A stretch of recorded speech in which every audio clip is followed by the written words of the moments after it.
किसान वाणी कार्यक्रम के प्रायोजक हैं कृषि एवं किसान कल्याण मंत्रालय, भारत सरकार। हर जोखिम से निकल कर फसल आए, सुरक्षित हो जाए।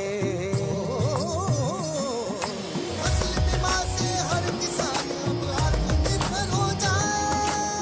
संकट के समय प्रधानमंत्री फसल बीमा योजना किसानों के लिए वरदान है। अब सूखा पड़े या बाढ़ आ जाए कोई डर नहीं, अब ओले पड़े या कीट पतंगे फसल खा जाए कोई फिक्र नहीं, क्योंकि हमने लिया है प्रधानमंत्री फसल बीमा। बुआई से फसल कटाई तक हर जोखिम का दावा, न्यूनतम प्रीमियम पर अधिकतम भुगतान का वादा। योजना से हर साल जुड़ रहे हैं 5 करोड़ से ज्यादा किसान। अब आपकी है बारी। नजदीकी कृषि कार्यालय, सहकारी समिति, बैंक शाखा, अधिकृत बीमा कंपनी या जन सेवा केंद्र में स्वेच्छा से करा सकते हैं पंजीकरण। फसल बीमा पोर्टल या फसल बीमा ऐप द्वारा भी कराया जा सकता है पंजीकरण। प्रधानमंत्री फसल बीमा योजना, आपकी फसलों का संपूर्ण सुरक्षा कवच। कृषि एवं किसान कल्याण मंत्रालय, भारत सरकार। किसान वाणी कार्यक्रम सुनने वाले सब बाण भाइयों ने धर्मवीर भाई की राम राम।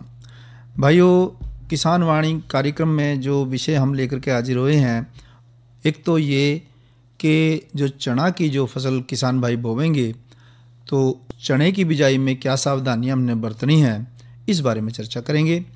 एक और चर्चा करेंगे इस कार्यक्रम में कि जो मोटे अनाज हैं जिनको भारत के प्रयासों से पूरे विश्व में अगले साल सन 2023 में अंतर्राष्ट्रीय मोटे अनाजों का साल के रूप में पूरा संसार मनावेगा। तो आखिर ऐसा क्या है मोटे अनाजों में कि जो पूरा संसार ही हमने अपने पीछे लगा लिया और पूरा संसार मोटे अनाजों को पूरे साल के रूप में अपनावेगा भी और मनावेगा भी। तो ये जानकारी हमने ली कि मोटे अनाजों में एक अनाज आता है अपने हरियाणा में, बाजरा। तो हमने बाजरे के ऊपर ही चर्चा ज़्यादा करी और एक वैज्ञानिक से पूछा कि ये मोटे अनाज जो हैं जिसमें बाजरा भी शामिल है, भाई ये सुपर फूड आप कह रहे हो, तो ये सुपर फूड क्यों है? तो ये हम भेंटवार्ता आपको पहले सुनवा रहे हैं। डॉक्टर ललिता रानी से बातचीत कर रहे हैं गिरधारी भाई, आइए सुनते हैं। आज की हमारी बातचीत का विषय रहेगा बाजरा एक सुपर फूड, और इस बातचीत में हिस्सा ले रहे हैं डॉक्टर ललिता रानी, जो जिला विस्तार विशेषज्ञ हैं, गृह विज्ञान कृषि विज्ञान केंद्र कुरुक्षेत्र केंद्र। डॉक्टर साहब, आपका स्टूडियो में स्वागत है। डॉक्टर साहब, 2023 को मोटा अनाज वर्ष के रूप में बड़े धूमधाम से मना रहे हैं। जैसे जैसे लोग मोटे अनाज से विमुख हुए हैं, हटे हैं और बाकी अनाज की तरफ आए हैं, ये भी देखा गया कि बहुत सी समस्याएं लोगों को आई है। तो एक बार फिर मोटे अनाज की तरफ मुड़ने के लिए कहा गया है। क्यों 2023 को मोटे अनाज वर्ष के रूप में मनाया जा रहा है? सबसे पहले तो मेरे किसान बहनों और भाइयों को नमस्कार। बीते कुछ वर्षों में कई ऐसी फसलें खेतों में और ऐसा खाना प्लेटों में लौट आया है जिन्हें कुछ वक्त पहले तक लगभग भुला दिया गया था। साल 2018 को भारत में ईयर ऑफ मिलेट्स के रूप में मनाया गया। इसके अलावा भारत के प्रस्ताव को स्वीकार करते हुए संयुक्त राष्ट्र ने साल 2023 को इंटरनेशनल ईयर ऑफ मिलेट्स के रूप में मनाने का बड़ा ही फैसला लिया। रिपोर्ट्स के मुताबिक इस साल लोगों को मोटे अनाजों से होने वाले फायदों के बारे में भी जागरूक किया जाएगा। साथ ही इन किसानों को इन फसलों से होने वाले लाभों के बारे में भी बताया जाएगा कि किस प्रकार मोटे अनाजों को खास मिट्टी व पानी की ज्यादा आवश्यकता नहीं होती है। इसके अलावा इन फसलों के लिए किसी प्रकार के कीटनाशकों की भी जरूरत नहीं होती है।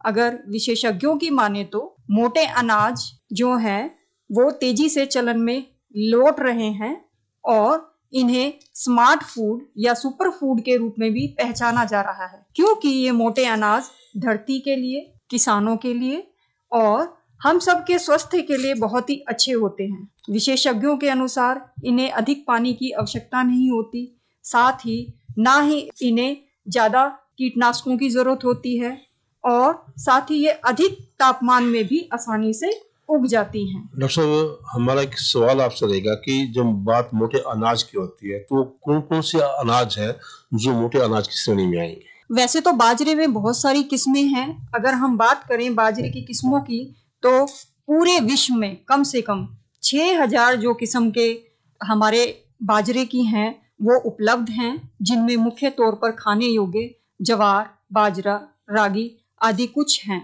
जो जिनका प्रयोग लोग विशेष रूप से भारत में करते हैं। जी। खाद्य संस्कृति में महत्वपूर्ण बदलाव के बाद लोगों ने केवल लस मुक्त खाद्य व्यंजनों का प्रयोग करना शुरू कर दिया था, जैसे कि चावल और गेहूं। लेकिन बाजरों के फायदों की तरफ अब लोगों का जो ध्यान है वो आकर्षित होना शुरू हुआ है, जिसे वो अपने खाने की प्लेटों में शामिल करने लगे हैं। क्या सारे के सारे जो अपने ज्वार है, रागी है, सानवा है, कोनोनी, सारे बाजरे की किस्में हैं कहीं ना कहीं? हाँ, ये मुख्य तौर से बाजरे की ही किस्में हैं। ये हर क्षेत्र में इनका अलग अलग रूप में इनको जाना जाता है, पहचाना जाता है, जैसे कि उनके रंगों के हिसाब से या उनके उगाने के तरीके के हिसाब से। तो जिस तरीके के हर क्षेत्र में बाजरे की किस्में उगाई जाती हैं, तो उसी प्रकार के फूड जो है वहां पर प्रचलन में बढ़ गए हैं। अगर हम बात करें दक्षिण भारत में, तो दक्षिण भारत में बहुत अच्छी बाजरे की जो वैरायटी हैं या किस्में हैं, वो उनकी पैदावार हो रही है और उन पैदावार से एक पीले रंग के या सफेद रंग का जो बाजरा है वो भी एक किस्म का बाजरा है, जिसका खाने में गेहूं की जगह इस्तेमाल किया जा रहा है। जी, तो सब हरियाणा के अंदर तो वैसे ही बाजरे का एक प्रचलन था काफी, बाजरे की खिचड़ी, बाजरे की रोटी, बहुत अच्छे अच्छे व्यंजन बनते थे, लेकिन चले गए थालियों से वो। ठीक है ना? उसके बहुत से कारण रहे होंगे, या ये कहिए कि जो नया अनाज आया उसका प्रचार ज्यादा हो गया। हाँ जी। तो क्यों साथी बाजरे को स्वीकार करें, क्यों साथी बाजरे को ले, जानना चाहेंगे आपसे। देखिए, जब से हमारे देश में हरित क्रांति आई है जी, तो ये व्यवसायिक तौर पर गेहूं और चावल का उत्पादन सबसे ज्यादा हुआ है जी। उनकी ही किस्मों के ऊपर सबसे ज्यादा ध्यान दिया जा रहा है। तो जब से ये क्रांति आई है तो जो किसान है वो सीधे तरीके से गेहूं और चावलों की पैदावार पर ही आ गए हैं जी। उन्होंने मोटे अनाजों को लगभग छोड़ ही दिया है अपने खेतों में उगाना, क्योंकि इतना प्रॉफिट नहीं मिल पाता था, इतना लाभ उन्हें उपलब्ध नहीं हो पाता था। लेकिन अगर हम बात करें अब खाद्य विशेषज्ञों की, तो खाद्य विशेषज्ञों ने ये जागरूकता आम लोगों तक या आम जनों तक पहुंचाई है कि ये हमारे लिए बहुत फायदेमंद है, मोटे अनाज खासकर, क्योंकि इनमें मैग्नीशियम और कैल्शियम की मात्रा बहुत अधिक मात्रा में पाई जाती है। चावल और गेहूं जब से हमारे खाद्यान्नों में, खाद्य व्यंजनों में शामिल किए गए हैं, तब से हमारी जो जीवन शैली है वो प्रभावित हुई है, क्योंकि उसमें कोई भी बदलाव नहीं किया गया। तो क्या हुआ, हमारे अंदर मोटापे की समस्या आई है, मधुमेह की समस्या आई है, क्योंकि जो अगर हम गेहूं की बात करें तो उसमें शर्करा की मात्रा ज्यादा होती है। तो शर्करा की मात्रा के कारण लोगों को तब तक इसके बारे में, इनकी लाभों के बारे में नहीं पता था। लेकिन अब खाद्य विशेषज्ञ पूर्ण रूप से जो है मोटे अनाजों की तरफ मुड़ गए हैं। उनसे बनने वाले खाद्य पदार्थ हैं या खाद्य व्यंजन हैं, उन्हें बनाकर लोगों को बता रहे हैं कि कितने फायदेमंद हैं। इनसे कई प्रकार की जो बीमारियां हैं उनका इलाज भी संभव हुआ है इन मोटे अनाजों से। तो अब ये लोग जो हैं अपने स्वास्थ्य के प्रति जागरूक हुए हैं और उन्होंने इसे अपनाना भी शुरू किया है। बाजरे को फूड मीन्स भोजनी सुपर बोला गया है, ऐसा क्यों? बाजरा, जैसे कि हमने अभी पीछे ही बात की है कि सुपर फूड क्यों कहा गया है, क्योंकि इसमें बहुत ज्यादा पोषक तत्व होते हैं, विभिन्न प्रकार के पोषक तत्व होते हैं, खनिज लवण होते हैं। हमारे अगर हम चर्चा करें तो हमारे पोषक तत्व को 7 श्रेणियों में बांटा गया है, जिसमें मुख्य तौर पे कार्बोहाइड्रेट्स हैं, प्रोटीन है, वसा है, विटामिन हैं, खनिज लवण है, आप पानी कर लो और उसके साथ आप रफेज रेशा। तो इनमें से अगर खनिज लवण और रेशे का इस्तेमाल आपको पता ही है कि हम पाचन तंत्र की क्रियाओं के लिए करते हैं, तो इसमें जो खनिज लवण, मैग्नीशियम और कैल्शियम जो हमारी हड्डियों के लिए और जो हमारे रोग प्रतिरोधक क्षमता है उसको बढ़ाने के लिए, इम्यूनिटी बोल रहे हैं सारे। हाँ जी, इम्यूनिटी बढ़ाने का इन्होंने काफी अच्छा काम किया है। तो जिस तरीके से किस्मों को बढ़ाया जा रहा है बिना कीटनाशकों के, अगर हम बात करें बिना कीटनाशकों के अलावा तो कोई भी अन्न आज नहीं उगाया जा रहा है, लेकिन बाजरा ही एक ऐसी किस्म है जिसमें किसी प्रकार का कोई कीटनाशक नहीं है, उसके स्वास्थ्य के ऊपर प्रतिकूल प्रभाव पड़ता है। ऐसा नहीं है कि उससे हमें कोई दुष्परिणामों का प्रभाव देखना पड़ता है। जो रासायनिक दवाओं से, रासायनिक खाद्यों से जो बुरा प्रभाव शरीर के ऊपर था, इससे बाजरा बचा लेता है। हाँ जी। और जहां तक लोगों की मानता है कि भी इसकी कीमत कम मिलती है, प्रोडक्शन कम होती है, तो ये देखिए इसमें लागत भी तो कम है ना। हाँ जी। हम ये मान सकते हैं इसकी लागत कम है। आप गृह विज्ञान से संबंध रखते हैं। हाँ जी। कृषि विज्ञान के अंदर जैसे हम कहते हैं कि खिचड़ी बन गई आमतौर पे, या जैसे बिस्कुट बनने शुरू हुए हैं, तो ऐसे कौन कौन से पदार्थ हैं जो इससे बनते हैं, कौन कौन सी वस्तुएं हैं जो बन रही है? जो हमारी यूनिवर्सिटी है, विश्वविद्यालय है, चौधरी चरण सिंह हरियाणा कृषि विश्वविद्यालय, उसमें हमारे गृह विज्ञान विभाग में बहुत अच्छी जो लैब है वो इस्टेब्लिश की गई है, जिसमें हम अपने बाजरे की हर प्रकार की किस्मों के खाद्य पदार्थों को का प्रचार कर रहे हैं, लोगों को आकर्षित कर रहे हैं कि आप इनका यूज करें। तो उसमें मुख्य तौर पर जो खाद्य व्यंजन है उसमें केक का इस्तेमाल किया जा रहा है। अच्छा। बाजरे के केक, जी। बाजरे के केक बहुत ही स्वादिष्ट तरीके से बनाया जाता है, बहुत अच्छे तरीके से सजावट करके, प्योर मतलब बाजरा है जो उसमें प्रयोग किया जाता है। जी। उसके साथ नमकीन, विभिन्न प्रकार की जो नमकीनों का मिश्रण करके हम बाजरे की नमकीन तैयार कर रहे हैं। और उसके साथ बिस्किट होगी, कुकीज हो गई हैं, और जिनका मतलब आप कहते हैं उपभोग बहुत बड़ा है, वहां के लोगों ने इसे अपनाना शुरू कर दिया है। इसके अलावा बाजारों में भी ऐसी इंडस्ट्रीज हैं जो इसके लिए आगे आई हैं, जिन्होंने पफ बनाने शुरू कर दिए हैं, केक बनानी शुरू कर दी है, जो आपकी पैटीज हैं वो बनानी शुरू कर दी हैं, कुकीज बनानी शुरू कर दी हैं। कहीं पे गया था घूमने, हमने बाजरे के लड्डू देखे थे। मैं इसलिए पूछूं कि क्या बाजरे के लड्डू भी संभव है? बाजरे के लड्डू संभव हैं, बनाए जा रहे हैं। मैंने अभी कुछ दिन पहले अपने कुरुक्षेत्र में ही, हमारा धुराला गांव है, उसमें मैंने कंपटीशन रखा था।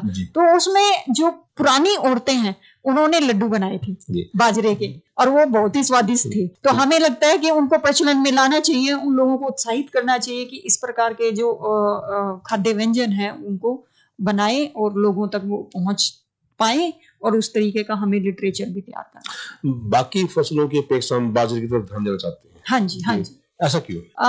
अभी जो बाजरा है, एक तो ये बहुत सस्ता है जी, और किसानों को समझना चाहिए कि हमें व्यावसायिक रूप से जो इस्तेमाल किए जाने वाली फसलें हैं उनसे कुछ हटके किया जाए। उसमें बार बार आपको खेतों की जो तैयारी है वो करने की जरूरत नहीं है जी। इसमें ज्यादा मिट्टी, उपजाऊ मिट्टी की भी जरूरत नहीं होती, बड़ी ही आसानी से जो है बाजरे की फसल को उगाया जा सकता है। इसके अलावा इसमें कम पानी की जरूरत होती है, इसमें पानी भी लगाने की जरूरत नहीं है, और अधिक तापमान होने के बावजूद भी ये फसल बहुत अच्छा जो है उत्पादन वो देती है। इसलिए हम किसानों को कहेंगे कि जिस तरीके से प्रचलन बढ़ रहा है उस तरीके से ये अगर फसलों को उगाएंगे तो इसका जो है हमारे लोगों में जो है काफी यूज, जो उपभोग है वो बढ़ेगा। है कोई मिट्टी विशेष के लिए इसके लिए हर जगह हो सकता है बाजरा? ये मिट्टी विशेष तो इसमें कोई खास जरूरत नहीं है, और इसमें आप किसी भी आम मिट्टी में आप इसको उगा सकते हैं। लेकिन अगर हम बात करें हरियाणा में, तो हमारे जींद वाली बेल्ट है या हिसार वाली बेल्ट है, उस साइड में, महेंद्रगढ़ वाली साइड में बाजरे का काफी उत्पादन किया जाता है। लेकिन कुरुक्षेत्र में, जैसे कि आपने अभी बात की है कि हमारे यहाँ खेतों में पहले बहुत बाजरा उगाया जाता था और अब लोगों ने छोड़ दिया है, उसका मुख्य कारण व्यावसायिक फसलें ही हैं। जी, तो सब हम भी चाहेंगे कि जो है मोटा अनाज एक बार फिर साथी खाए, क्योंकि जब हम मल्टीग्रेन्स की बात करते हैं उसमें बाजरा का एक स्थान होता है। हम कहते हैं कि खाली गेहूं ना खाकर के उसके अंदर बाजरा, थोड़ी मक्की, थोड़ी सोयाबीन सब मिक्स है, तो बाजरा की वहाँ भूमिका होती है। अब कुछ साथी कहते हैं कि बाजरा केवल सर्दी में ही खाया जा सकता है। हाँ जी, ये भी एक है। क्या इसे गर्मियों में भी खाया जा सकता है? आप बाजरे का इस्तेमाल किसी भी मौसम में कर सकते हैं। तो सर्दियों में जो खाना है वो आसानी से पच जाता है, लेकिन हमारे बुजुर्गों ने इसे हर वक्त खाया है, इस्तेमाल किया है। अब हम बात करें कि हमारी दिनचर्या या जीवन शैली ऐसी हो गई है कि हमारा जो है जो लोग हैं उन्होंने इसको खाना पीना छोड़ दिया, तो उसी तरीके से भ्रम पैदा हो गए। तो कुछ लोगों ने कहा कि इसकी तासीर गर्म है, कुछ ऐसा कुछ कहा कि गर्म होता है इसलिए गर्मी में खाया जाए। देखिए, हर किस्म में जो उगाया जाता है पोषक तत्व होते हैं। अब दक्षिण में जो बाजरा उगाए जाते हैं उनका अलग सिस्टम है, यानी हम बाजरे की जो भिन्न व्यंजन है, पदार्थ है, उनको 12 महीने खा सकते हैं और इसका हमारे शरीर पे कोई प्रभाव, दुष्परिणाम नहीं पड़ते हैं, बल्कि ये हमें बीमारियों से बचाता ही है। तो डॉक्टर ललिता रानी जी, आप हमारे स्टूडियो में आए, आपने हमारे साथियों को बहुत अच्छी जानकारी दी, इसके लिए बहुत बहुत धन्यवाद। धन्यवाद जी। तो आप सुन रहे थे भेंट वार्ता सुपर फूड बाजरा के ऊपर। बातचीत कर रहे थे गिरधारी भाई और विशेषज्ञ थे डॉक्टर ललिता रानी, कृषि विज्ञान केंद्र कुरुक्षेत्र। Shantanu Sharma, deputy commissioner Kurukshetra. किसान भाइयों से अपील करता हूँ कि धान के फानों में आग न लगाएं और पर्यावरण को बचाएं। धान के फानों को खेत में ही दबाएं और जमीन की उपजाऊ शक्ति को बढ़ाएं या फानों की बेलर मशीन से गांठें बनवाएं। कृषि विभाग द्वारा चलाई जा रही सरकारी स्कीम का फायदा उठाएं। किसान भाइयों को विभाग द्वारा धान के फानों को जमीन में मिलाने अथवा बेलर के गांठ बनवाने पर 1000 रुपया प्रति एकड़ प्रोत्साहन राशि भी दी जा रही है, इसका कृपया फायदा उठाएं। और अब सुनते हैं मौसम का हाल मौसम विशेषज्ञ से। किसान भाइयों राम राम। मौसम पूर्वानुमान एवं कृषि सलाह के साथ मैं हूं डॉक्टर ममता, मौसम विशेषज्ञ, कृषि विज्ञान केंद्र कुरुक्षेत्र। किसान भाइयों, कुरुक्षेत्र जिले का आज का अधिकतम तापमान 31.1 डिग्री सेल्सियस रहा, न्यूनतम तापमान 19.0 डिग्री सेल्सियस रहा। नमी की बात करें तो सुबह और शाम की सापेक्ष आर्द्रता 86 और 38% रही। हवा की रफ्तार 13 किलोमीटर प्रति घंटा रही। अब हम बात करते हैं आने वाले मौसम के पूर्वानुमान की। तो किसान भाइयों 21 अक्टूबर तक मौसम खुश्क रहने, दिन के तापमान में हल्की बढ़ोतरी रहने, रात्रि के तापमान में हल्की गिरावट आने का अनुमान लगाया जा रहा है। साथ ही किसान भाइयों हवा की गति सामान्य रहने के साथ आसमान साफ रहने का अनुमान भी लगाया जा रहा है। अब हम बात करते हैं मौसम पूर्वानुमान आधारित कृषि सलाह की। किसान भाइयों जैसे कि मौसम खुश्क रहने का अनुमान है तो आप फसलों की बुआई कर सकते हैं। बुआई से पहले बीजोपचार अवश्य करें। साथ ही किसान भाइयों धान की कटाई के बाद फसल अवशेष का प्रबंधन जरूर करें। धन्यवाद। तो अब सुन रहे एक रागनी जिसको गा रहे हैं उम्मीद सिंह। आइए सुनते हैं।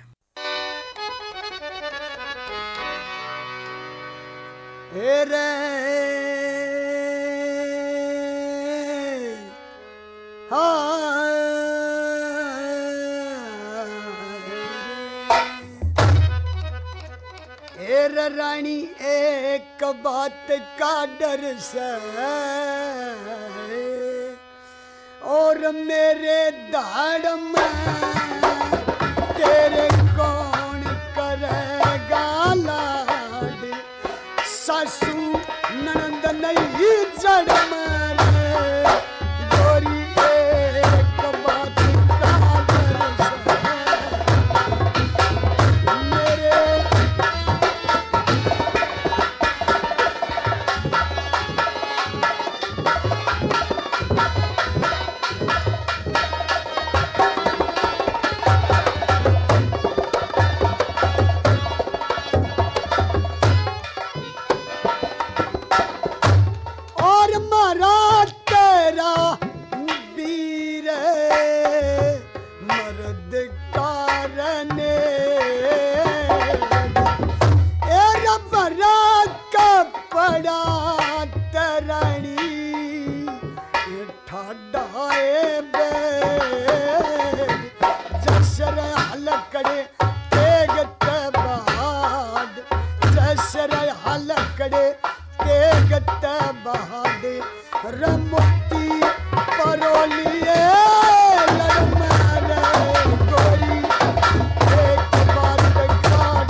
जैसे पर्वत केसी और बोल में शरबत कैसी गाड़ रे बोल में शरबत कैसी गाड़ बरा रस केरे की गड़ मारे तेरे कौन करेगा लाड सासू नंद नहीं जरमा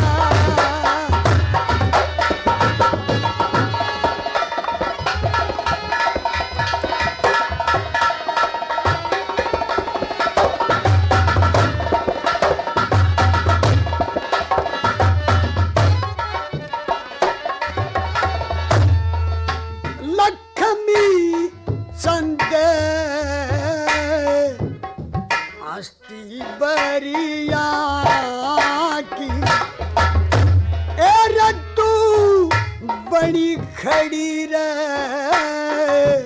ढाल परिया की गात में सब तरिया की ठाड़ गात में सब तरिया की ठाड़ धर्म की जो तेग बंदी कर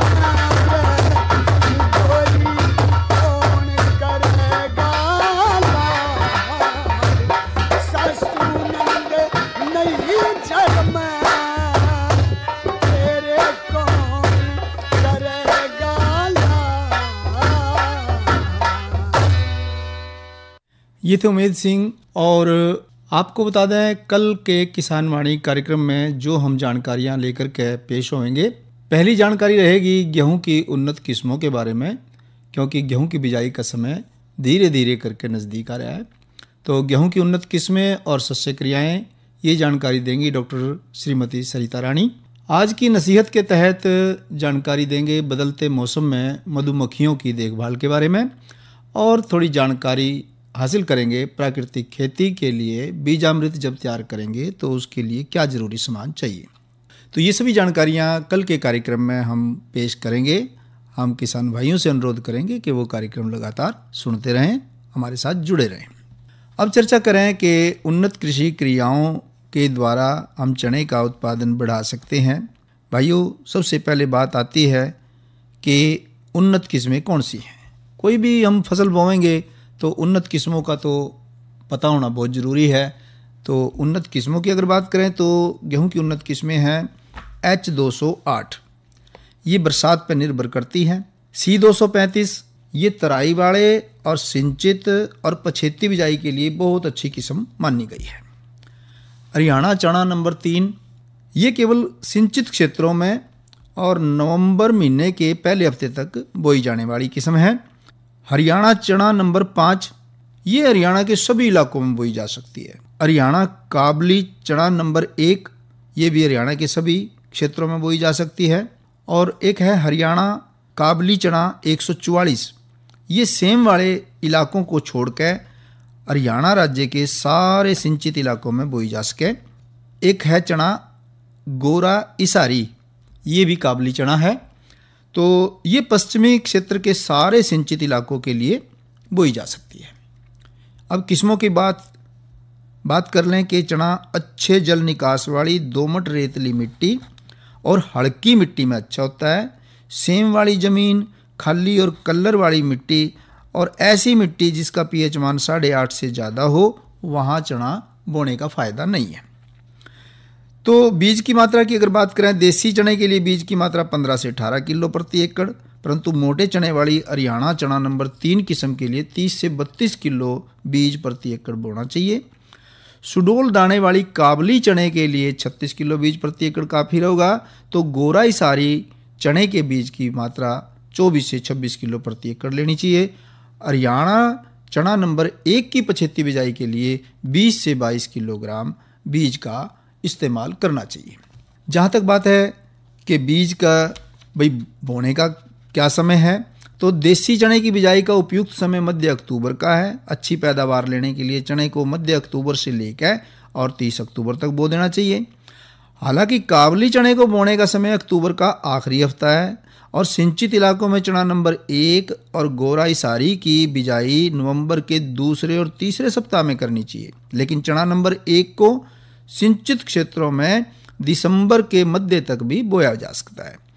भाइयों, ध्यान रखना है कि जब बीज बोवें राइजोबियम के टिक्के से उपचारित करके बोवें।